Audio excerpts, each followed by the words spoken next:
dengan diwawancara kami sekarang. Sebelumnya perkenalkan kami mahasiswa dari Prodi Pendidikan Masyarakat FKIP Universitas Riau. Di sini kami kelompok. Mungkin perkenalkan saya Hesti Junisa, terus ada rekan saya juga.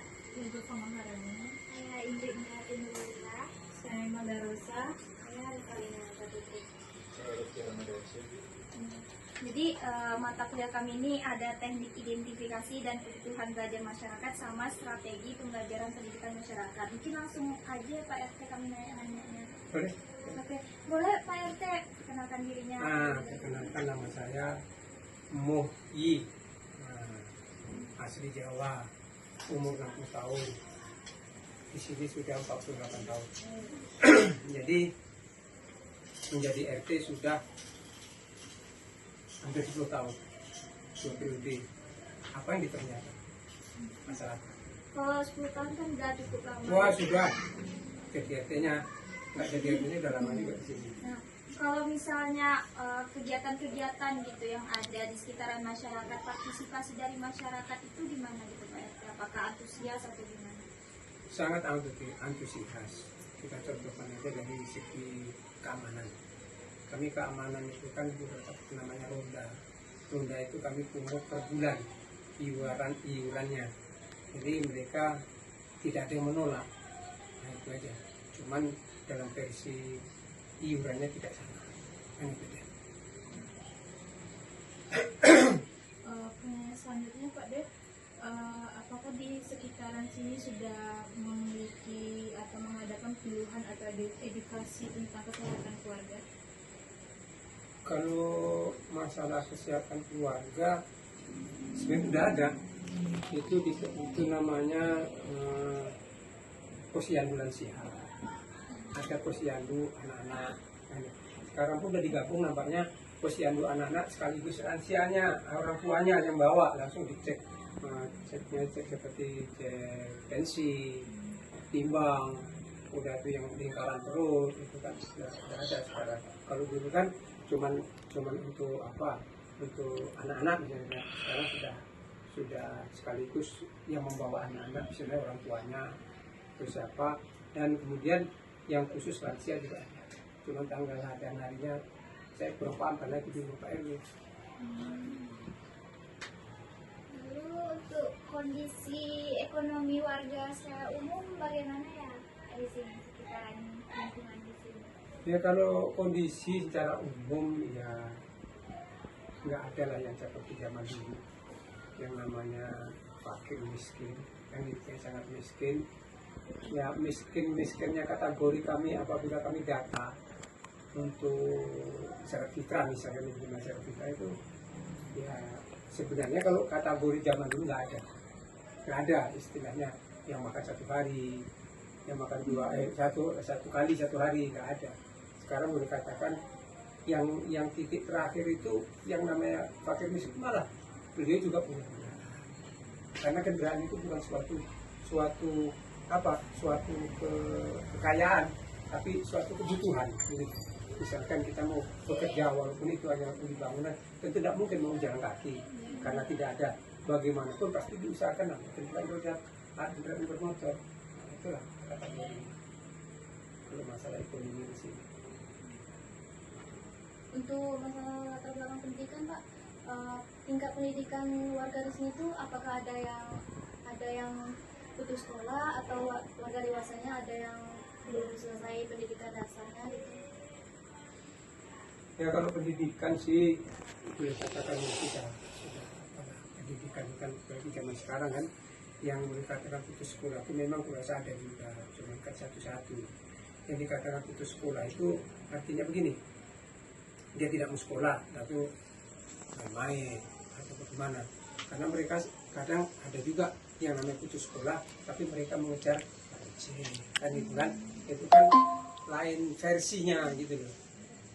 Saya sendiri itu ada juga anak saya yang putus di sekolah tingkatan atas tapi setelah itu dia mengikuti C selesai gitu. Dari situ deh. Tapi kalau namanya yang enggak sekolah yang apa aku rasa nggak ada semuanya udah mengenyam pendidikan gitu.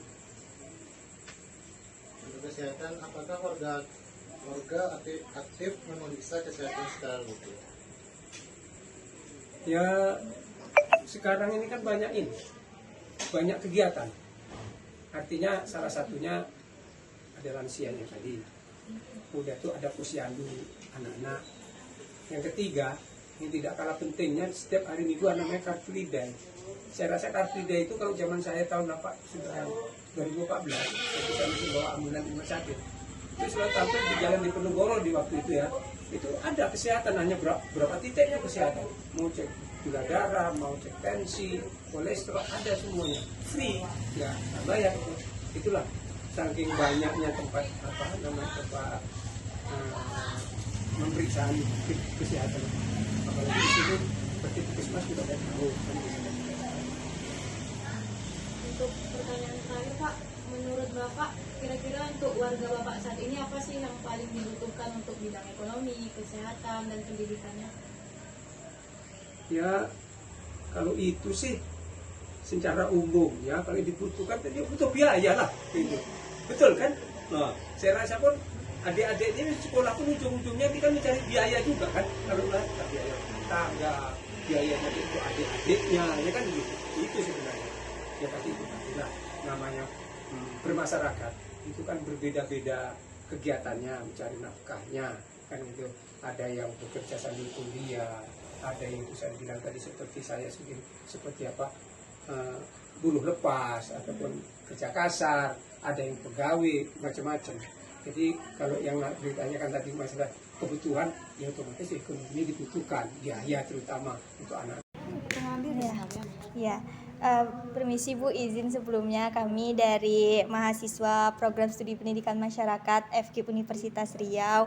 Mengenai tugas mata kuliah kami itu ada teknik identifikasi dan kebutuhan belajar masyarakat sama strategi pembelajaran pendidikan masyarakat. Ini salah satu tugas turun lapangan kami. Sebelumnya perkenalkan, saya Hesti Junisa, terus ada juga rekan saya Zulfa Maharani, Imelda Rosa. Saya Ingrid Indrati Nurulillah. Saya Revalina Helda Putri. Saya Rifki Armadansyah.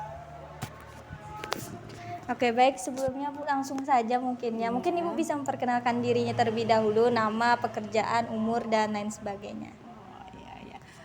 Nama saya Sri Rahayu, umur saya 35, pekerjaan saya adalah ibu rumah tangga. Saya memiliki 2 orang anak. Oke, biasanya Bu untuk kegiatan-kegiatan di sekitar masyarakat seperti itu kan, apakah bagaimana gitu partisipasi dari masyarakat setempat mengenai kegiatan yang diadakan itu? Alhamdulillah untuk sampai sekarang ini ya, kalau ada partisipasi misalnya gotong royong untuk di musola atau bersih jalan di sini, warga itu sangat antusias sekali. Selalu mereka berbagi misalnya membawa makanan atau minuman. Baik, pertanyaan selanjutnya, apakah penyuluhan atau edukasi kesehatan keluarga ada dilaksanakan di sini, Bu? Untuk tentang kesehatan untuk warga RW 1 itu ya, itu posyandu itu ada 2, sangat antusias sekali masyarakat di sini ya. Pemeriksaan setidaknya 6 bulan sekali atau 12 kali itu nanti ada pemeriksaan cek gula darah, tensi untuk para lansia, balita seperti itu setiap bulannya untuk balita.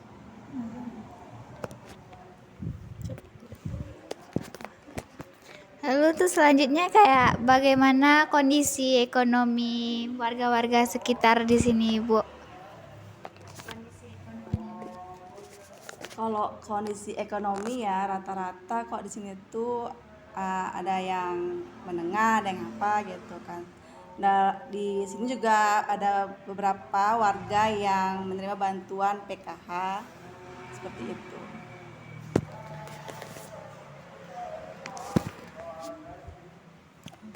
Untuk latar belakang pendidikan Bu, apakah keluarga atau tetangga ada yang putus sekolah dan itu alasannya kenapa Bu? Untuk warga sini alhamdulillah tidak ada yang putus sekolah ya.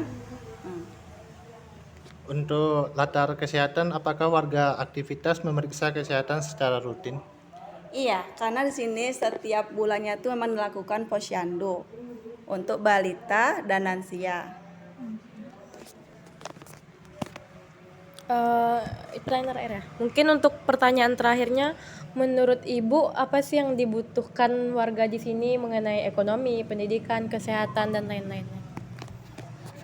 Kalau pertama untuk pendidikan ya, sebenarnya harapan saya nih diadakan misalnya satu ruang lingkup itu yang memang untuk ada perpustakaan gitu ya, seperti itu. Kalau dari sisi kesehatan dan ekonomi mungkin Bu?